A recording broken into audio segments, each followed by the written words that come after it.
First of all, I want to thank you all for coming. I love mock tournaments. This is like, trust me, my favorite thing I've ever done in the program is run these events. Really hoping that you guys all take a lot away today. This is a really great chance to learn a bunch and practice all of those skills that are going to be involved, especially as we transition in the period of Mythic Championship qualifiers, because you're going to get a chance to learn a lot of those same skills, how to work on a team, how to write a review, all of those things that are going to be super important when you're running those events. So, moving into that, my presentation today is kind of a soup of things that are different from running an event at a Friday Night Magic that you might be used to, as opposed to as we move in the world of competitive rules enforcement law. All right, so at a larger event, you're going to have a number of different roles. So normally at a Friday Night Magic, most of the time you are the only judge there, which by default will make you the head judge. That is not the case when you got larger tournaments. So there's four kind of different roles. The first one is the head judge. That person obviously has all of the authority. They can process disqualifications if they have to. They can deviate if absolutely necessary. If a significant and exceptional scenario comes up, they are allowed to deviate, which no other judge can do. Under them, they sometimes at a larger event, such as Star City Day 1, or any Magic Fest that you might go to, or a Grand Prix at a Magic Fest, you'll have an appeals judge, which is, they've got kind of the same roles that a head judge will, but they do a little bit less on when we're building the tournament ahead of time. They'll still be involved, but the head judge will be ultimately responsible for those decisions. Lee, you don't mind? Oh, yay. I actually included these. Head judge, appeals judge, Lee. Will you get to team lead? Wherever that is. All right, so team lead. This is a role that a lot of you, especially those of you who are looking towards L2, are probably going to end up. I know that's where I'm going to end up. That's a role that I'm going to be looking forward to when we do get Mythic Championship qualifiers. So your team leads you're going to be working with a group of judges, and typically you'll be assigned a task or a set of tasks. So you could be an end of round team lead, you could be a deck checks team lead, and depending on the head judge, that head judge may choose to delegate responsibilities that are normally reserved for the head judge according to the MTR, the Magic Tournament rules, to team leads. So often the head judge will be like, hey, I usually want game losses to go through me or my appeals judge, but if you're team leading deck checks, any deck problem game losses you can approve, or deck list problem game losses. And then lastly, we have your floor judge. Floor judges are kind of the brunt force of an event. Super important role, but you're kind of a cog in the machine. You're going to be on this team usually at these larger events, but you're there to answer calls and help players, and depending on what team you're on, you're there to do the team's tasks. So let's go a little bit depth into teams. You can have, oh gosh, what did I put there? Floor, slips, pairings, end of round, deck checks, stage, and breaks. That is, to my knowledge, the most spread out teams get. Sometimes deck checks will be divided into deck lists. So your floor team. Your floor team is your pretty standard team. It's just, hey, we're responsible for making calls. At a larger event, you're also responsible for making sure judges are well spread out. We're social creatures. We like talking about stuff. And sometimes we tend to have a bad tendency to what is known at the floor of Grand Prix as black holing, which is you'll have a group of 5 judges all discussing a call and none of them are focused on the event. And it is partially the, this isn't necessarily reserved for the floor team, but it is mostly the floor team's responsibility to be like, hey, there are too many judges here, and there are way more players that need help. So to disperse judges correctly. So Slips team. Slips team is a paper team. Their primary responsibility is to cut the match slips when they come out of the printer, and then also distribute the judges. Especially at a large, like a Star City or Magic Fest, there's going to be a lot of match slips. I've seen Grand Prix where it's like, hey, there are 500 slips to distribute, and we have to use the guillotine to cut these, which is fun if you ever get the chance. But and then the other responsibility that Slip team has is near the end of round, the scorekeeper will want slips sorted so that in the case Walther or Word decides, hey, I didn't like last round, I'm going to delete it. They can recreate that round pretty quickly. It is unfortunately something that I've had to do at a preliminary Pro Tour qualifier. It's not fun. Making sure that you're back usually around 15 to 20 minutes before end of round and start sorting those slips. The other thing that does is when we get to end of round, if there's a slip missing that, the scorekeeper's like, I don't have a result for this. There is some chance that slip just ended up going straight through that scorekeeper to the slips team. And, the end of round person will be like, hey, slips team, do you have this match slip? So next team is Pairings. Pairings is another paper team.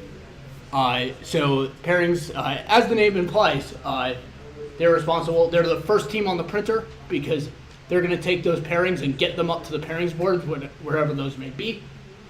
And then after that point, once pairings are up, they become a floor team, just like everybody else. And then at end of round, you do want to take pairings down because you don't want to be messing with that time of taking pairings down and putting them back up at the same time. You want to be expediting that process so that, hey, when we go to get pairings up, we can get them up as soon as possible so that players can know where they're seated. End of round is personally my favorite team. I love doing end of round. So an end of round team is a floor team with some additional responsibilities. Mainly, so during the end of round process, when there's about 100 slips out, what you'll start doing is the end of round team will circle the event, kind of go, hey, do you have they'll look for players that are sitting there discussing their matches with their match slips out and be like, hey, can I grab that match slip from you? Just so we can get as many results into the scorekeeper as quickly as possible. And then at the very end of it, they'll have a buddy system where one of the buddies will have a clipboard with all of the outstanding match slips, and the other buddy will be making sure that no match slip gets by without being marked on the clipboard, because that's super important. And then they'll also be keeping track of time extensions and making sure that judges are assigned to matches. You'll actually have the responsibility of going, hey, can you go sit on this match? Ideally, at the very end, every match will have a judge on it. And at the very, very end, whatever matches are remaining, the head judge will be at. It's just a way to make sure that players know that the round has ended, and also it's kind of human nature, but players will play quicker if they think there's a judge watching them. I know that sounds really awful, but it's the truth. When a player sees a judge there, they are less likely to tank because they're like, oh, we actually need to get the next round going. Next slide. Lee. Deck checks. So deck checks. At competitive rules enforcement level events, we do a thing called deck checks where we'll grab a player's deck and verify it against what list they brought. So a lot of the times this is catching things like, I forgot the sideboard last round. I I wrote down a 13-card sideboard, but I'm actually playing 15 cards, things of that nature. A lot of it is going to be accidental, but a lot of it is also, there's security in that. If you're playing an event with $50,000 on the line, like the Mythic Championship, a lot of players would not feel like it was a great idea if none of their opponents got deck checked, and players could just be like, oh yeah, I totally switch my 4 braids in my sideboard to 4 spell pierces because that was better. I totally meant to have a spell pierce the whole time. So it kind of serves as a bit of a counter incentive to cheating. Because we want players to be playing the game of Magic. We want them to be playing with the same list that they started the day with, and having a deck checks team, having a chance that they will get caught if they do decide to cheat is a really good incentive not to. Keep in mind that deck checks is a very person-intensive task. This requires taking judges off of the floor where they're no longer taking calls. So oftentimes when you are busy or there are teams on break, this is the first team to go.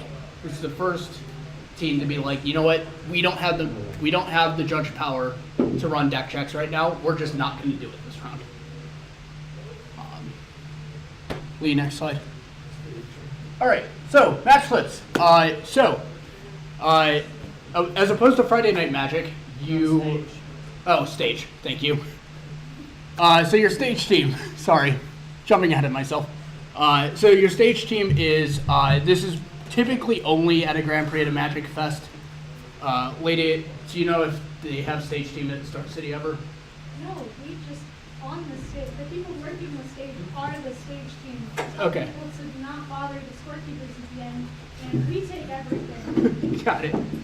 Thanks, Liddy. At a Grand Prix at a Magic Fest, you'll often have a team that is responsible for making sure that players don't bother the scorekeeper, because the scorekeeper is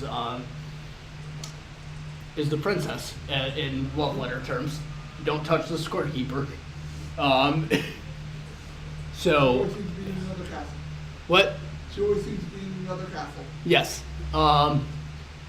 And then the other thing that the stage team does is that at the beginning of the round, if a match result was reported incorrectly, if the wrong player was dropped, things of that nature, the scorekeeper may need to do something called a cascading repair, where they have to break one match and break another and then replayer those players, and then you'll be responsible for finding those matches and being like, hey, I need you to stop playing.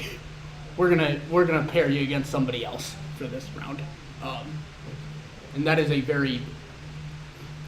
it's a miserable process when it happens, but it does happen, and so we like being prepared. All right, Breaks team is also a really fun team. Basically, it's judges need food throughout the day. They need water, but mostly food, and so judges will take some time to be like, I'm just gonna go eat. Not just randomly, but you'll have judges that are scheduled to go eat, and somebody needs to do their tasks. And oftentimes that is the breaks team responsibilities go, hey, in round 2, end of round is on break, you're going to be the end of round team. And then on round 3, pairings is going to be on break, so you'll be the pairings team. That's I kind of like it because you get a little bit of everything over the course of the day, but it is a challenging team, and it requires a lot of flexibility and a lot of typically the team lead on a breaks team will be somebody with a lot of experience in all different teams. Right, now we're gonna be on slips. Match slips. Okay, if you're used to judging Friday Night Magic, you might just know match slips for that thing that players use to enter results. Match slips get used a lot more at competitive rules enforcement level to record penalties and time extensions and things of this nature.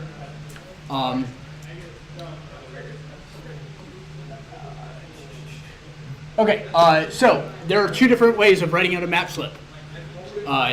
when you are using Wizards Event Reporter, which is the one that you would use for Friday Night Magic, probably Mythic Championship qualifiers, maybe regionals. It depends on your scorekeeper. You're going to use something called JPIP-D, which is judge first, then player, then infraction, then penalty, and then description. When you're dealing with Walther is a little complicated. So Walther, you're going to need your table number.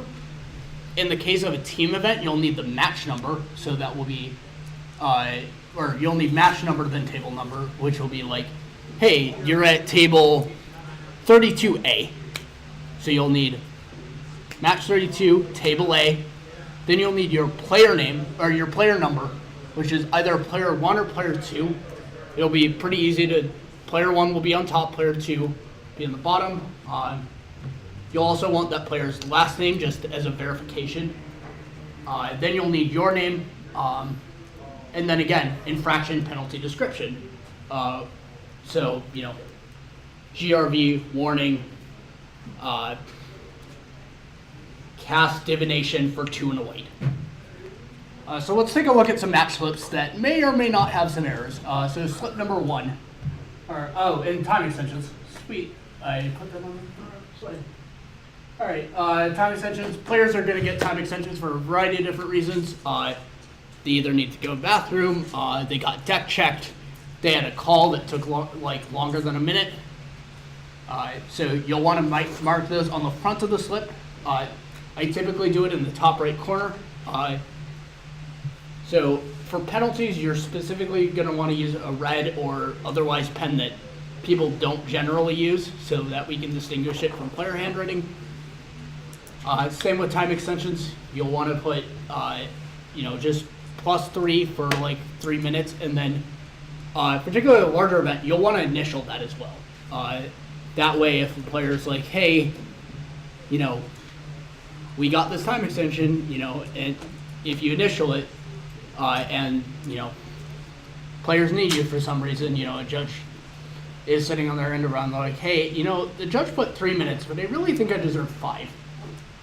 If you put your initials there, there's a way to find you. All right. Lee, next slide. And then penalties, did I already hit that? I think pretty well.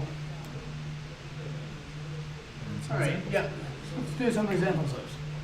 So slip 1. I can't read that. Jeff? Yeah, when you're signing your initials, you're not signing a check or a piece of paper, you are writing your initials. If you sign and your handwriting is really sloppy like mine is, they won't know who that is. Yeah. So you should print out A, D, or whatever, so that they can find you, not scrawl something on there that is indecipherable. Yeah, precisely. This is otherwise a pretty good example of what a time extension looks like. You've got your +3 up in the top right corner. You've got my hand-drawn match slip with, was it John and Meg? Yeah. John and Meg playing each other. Hopefully without John getting, anyway. Story for another time. All right, slip number 2. All right, can you guys see the timing at the top right corner? Is that a double extension? That's a good question, Chris, because this second judge did not do a great job of differentiating whether that's +3 and then +6 for a total of +9, or if the +3 minutes turned into a 6-minute extension. Right. This is a mistake I've seen judges make.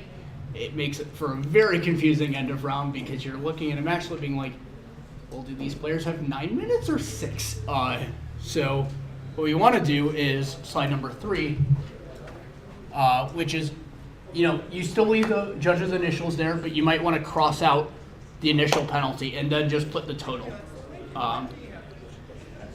That expedites the whole process. It makes everything much easier and much better for whatever judge needs to know what that time extension is later. Or the players, because the players will be like, hey, they'll look at their match slip and be like, I know there were 2 calls, but do we have 3 total minutes or 5 total minutes?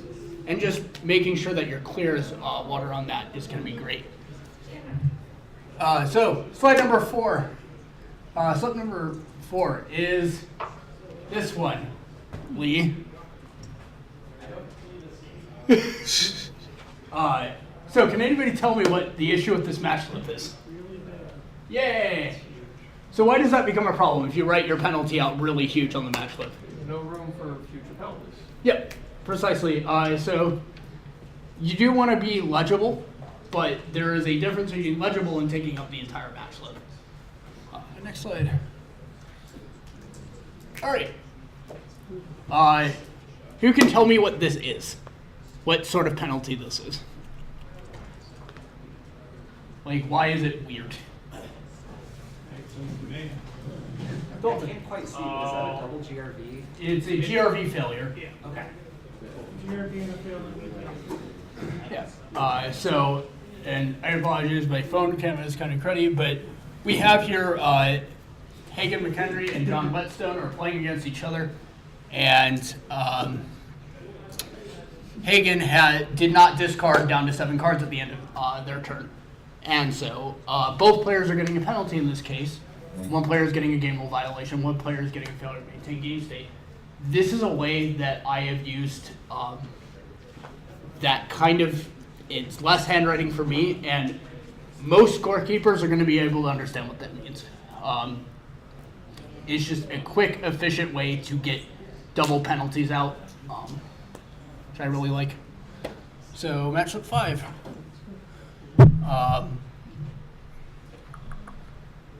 Okay, let's talk a little bit about this description. So for anybody who can't read it, it says, looked at spell caller on top of library, forgetting search for his content had already transformed.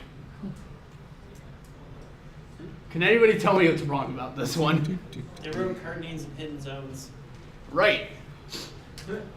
So there's this thing about it's okay to use card names as long as they're public to both players. If that helps, that can help the scorekeeper understand. There was a while where LEC Dead Courser was a totally acceptable penalty to write out because that was a big card at the time. But we want to avoid giving their opponent an advantage based on our match slip. So looked at Spellcaller on top of library, the opponent could flip over that match slip and be like, oh, my opponent's playing Spellqueller. We don't want to do that. But the search for his content is totally fine. Forgetting search for his content transformed, that is totally fine. Both players know that there's a search for his content involved. We don't need to hide that information. All right, and then this matchup is just an example of what a Walther Match looks like. It's a little bit different. As you can see, there are player numbers, and then there's a little bubble. We're going to want to put like a W or even just a check mark that just gives the scorekeeper some indication that they need to flip over that match slip. And the same thing goes with Were match slips. It's just that Walther has a convenient little bubble for it, whereas Word does not. Slide. And then this is just an example of what a match slip for a Walther penalty looks like. You got your table number, your player number, player name, judge name, infraction penalty description. That's the last one. That's the last one. Sweet. All right, Lee, is there a next? Is there a next slide? Now we're done. Yep. All right, that's it. Thank you guys. You're going to get a chance to practice all of this today, so keep that in your brain. What?